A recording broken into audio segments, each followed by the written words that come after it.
南极熊在2025德国 Formnext 3D 打印展会的现场，我们看到了 Stratasys 的展位。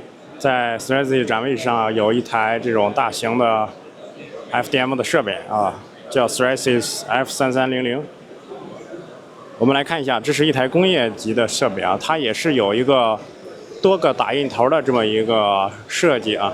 我们可以看到它里面有 A、B、C、D 4个头，现在是用 D 这个头在进行打印。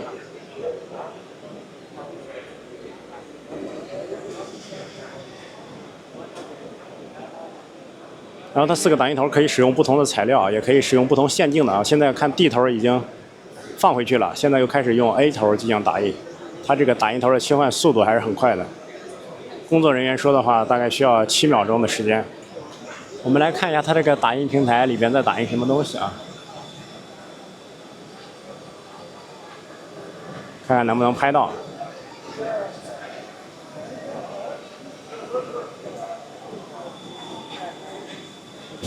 现在打印的是一个黑色的一个平台一样的啊，一个模型。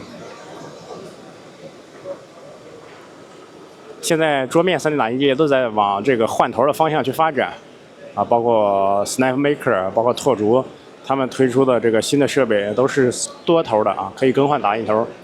然后在 Stratasys 这个工业机上，其实也早就有这个技术的一个应用。